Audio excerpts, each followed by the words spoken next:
அர்ச்சனா, அர்ச்சனா, ஏய் சீக்கிரம் வாடி. ஏய் இதெல்லாம் இருக்கேன். எது கத்துற? ஆபீஸ்ல இந்த சொட்டதாலே பிரச்சனை, வீட்ல எனக்கு 1000 பிரச்சனை, இப்போ உனக்கு என்ன பிரச்சனை? சாம்பார் தாளிக்க எண்ணெய் இல்லடி, கொஞ்சம் எண்ணெய் வாங்கிட்டு வாயேன். என்ன கேட்ட? என்ன தாண்டி கேட்டேன்? அதே தான் நானும் கேக்குறேன். இத்தனை வருஷமா பைக் வாங்கி கொடுங்கன்னு கேட்டனே, ஏன் பேச்ச யாராவது கேட்டீங்களா? ஏண்டி 1 லிட்டர் எண்ணெய் வாங்கிட்டு வரதுக்கு உனக்கு பைக் வாங்கி தரணுமா? உனக்கு 1 லிட்டர் என்னதான் கண்ணுக்கு தெரியுதுல, எனக்கு என்னென்னலாம் கண்ணுக்கு தெரியுது தெரியுமா? என்ன தெரியுது? என்கிட்ட ஒரு பைக் இருந்துச்சுன்னா ஆபீஸ்க்கு போயிட்டு வர, இப்படி குடும்ப தலைவியா பொறுப்பா இல்லாம வீட்டுல ஒரு எண்ணெய் கூட இருக்கான்னு பாக்காம என்ன அடிக்கடி கடைக்கு போய் எண்ணெய் வாங்கிட்டு வா, ஆஃப் பாயிலுக்கு முட்டை வாங்கிட்டு வா, அத்தை வந்திருக்காங்க பாயசம் செஞ்சு கொடுக்கணும், முந்திரி பருப்பு வாங்கிட்டு வா, அண்ணாச்சி கடையில அரிசி வாங்கிட்டு வா, அதை வாங்கிட்டு வா, இதை வாங்கிட்டு வாங்குற. அப்புறம் பத்தாததுக்கு உன்னை ஆஸ்பத்திரியா தூக்கிட்டு தெரிய, அதுக்கப்புறம் நான் ஆபீஸ்க்கு போயிட்டு வர. இதுதான் முன்னாடி சொல்லிட்டடி. சொல்லுவேன், 1000 தடவை சொல்லுவேன், நீ கேளு. இந்நாள் வரைக்கும் ஓலா ராபிடோன்னு புக் பண்ணி மாசத்துக்கு 10,000, வருஷத்துக்கு 1,20,000 செலவு பண்ணிருக்கேன். இந்த காசு எல்லாத்தையும் நான் வேலைக்கு போனதுல இருந்து சேர்த்து வச்சிருந்தேன்னா இந்நேரத்துக்கு என்னோட ட்ரீம் பைக்கை நான் புக் பண்ணிருப்பேன். என்ன யாரும் டிஸ்டர்ப் பண்ணாதீங்க, நான் போறேன், நான் எங்கேயாவது போறேன். சரி அப்ப உனக்கு பைக் வேணாமா? சரி, அந்த சீட்டு காசை நான் வேற எதுக்காவது வச்சுக்கிறேன். என்ன சொல்ற? இல்ல, சீட்டு காசு எடுத்தேன் உனக்கு பைக் வாங்கி தரலான்னு. நீதான் தெய்வம்.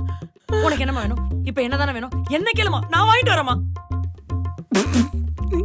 எல்லாத்தையும் நம்புது லூசு. சேரவே விட மாட்டாங்கடா. உன்னை நினைச்சு நைட்டெல்லாம் அழுது என் கண்ணு மூஞ்செல்லாம் வீங்கினது தான் மிச்சம். நம்ம லவ் அவங்க புரிஞ்சுக்கவே மாட்டாங்கடா. என்னால உன்னை மறக்கவும் முடியல, நீ இல்லாம என்னால இருக்கவும் முடியாது. பேசாம என் கல்யாணத்துக்காக என் வீட்டுல கொஞ்சம் நகை பணம் எல்லாம் சேர்த்து வச்சிருக்காங்க, நான் வேணா அதை எடுத்து. ஏய் எங்கடி அது? குடு. எங்கடி காணோம்? எதமா கேக்குற? ஏய், உன் காதலுக்கு காரணமானவன் யாரு? அவன் பேர் என்ன சொல்லுடி. அவன் பேரு தானே, அவன் பேரு BMW. நம்ம வெற்றிமாறன் டைரக்டர் சார் இருக்கார்ல, அவரு கூட அவனை தாமா வச்சிருக்காரு. அடச்சி, இவ்வளவு நேரம் பைக்க பத்தியா சொல்லிட்டு இருந்த?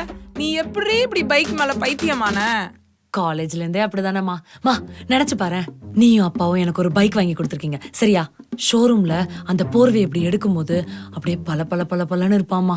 கீழே எலுமிச்சம்பளத்தை வச்சு ஏத்திட்டு அந்த ஹேண்டில் பார்ல இப்படி கைய வச்சு ரைஸ் பண்ணா அப்படியே காத்தடிக்கும்மா, என் முடியெல்லாம் பறக்கும். அம்மா, நான் உன்னை மார்க்கெட்டு கூட அதுலயே கூட்டிட்டு போவேம்மா, அப்பாவை ஆபீஸுக்கும் கூட்டிட்டு போவேன், அப்படியே மாசா இருக்கும்மா.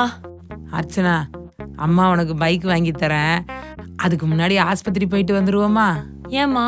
இல்ல, உனக்கு பைத்தியம் முத்தி போறதுக்குள்ள ஆஸ்பத்திரிக்கு போய் ட்ரீட்மெண்ட் எடுத்துட்டோன்னு வச்சுக்கோ, உனக்கு காலாகாலத்துக்கு ஒரு நல்லது பாத்துருவல்ல. இல்ல, புரியல எனக்கு. என்ன பார்த்தா என்ன பைத்தியம் மாதிரி இருக்கா? இல்ல கேக்குறேன், என் வயசு பொண்ணுங்களா எவனையா கூட்டு வந்து நான் இவனை கல்யாணம் பண்ணிக்க போறேன் அப்படின்னு வீட்டுலாம் ஓடி போகுது. ஆனா அண்ணா, எனக்கு ஒரு பைக் பிடிச்சிருக்கு, ஒரு ஆசையில பைக் வாங்கி கொடுங்கன்னு கேட்டா அதுக்கு என்ன பார்த்து பைத்தியங்கிற, என்ன பார்த்து பைத்தியங்கிற. பைத்தியம், உனக்கு பைத்தியம்.